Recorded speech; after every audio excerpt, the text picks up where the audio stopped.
Ukraine सीमा के पास रूस बम बरसाने जा रहा है। रूस ने S-400 और सुखोई 35 लड़ाकू विमानों को भी तैनात कर दिया है। दरअसल यूक्रेन के साथ जंग जैसे माहौल के बीच रूस और बेलारूस अगले 10 दिनों तक जोरदार युद्ध अभ्यास करने जा रहे हैं। बेलारूस में हो रहा ये युद्ध अभ्यास यूक्रेन की सीमा के बेहद ही पास है।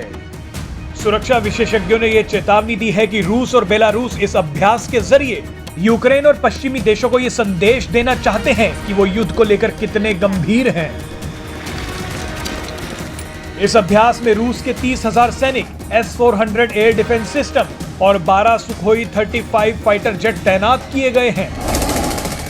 रूस ने इस महाअभ्यास के लिए जनवरी महीने में ही अपने सैनिकों को बेलारूस भेजना शुरू कर दिया था।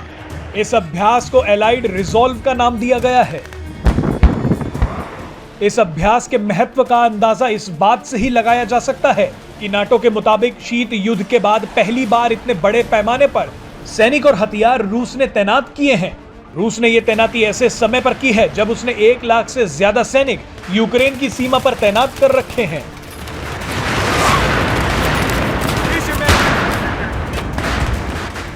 माना जा रहा है कि इस अभ्यास के दौरान रूस अपनी हवाई ताकत का प्रदर्शन करेगा और साथ ही किसी पड़ोसी नाटो देश के हमले के जवाब में जमीनी कार्रवाई का भी अभ्यास करेगा।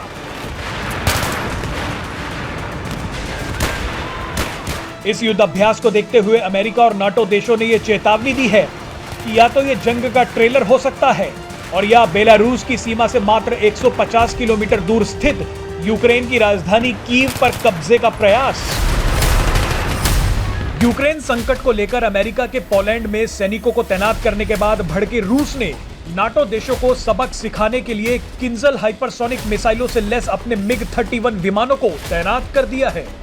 रूस ने इन विमानों की तैनाती अपने कालिनग्राड शहर में की है, जो बाल्टिक सागर के पास स्थित है और पोलैंड की सीमा से सटा हुआ है।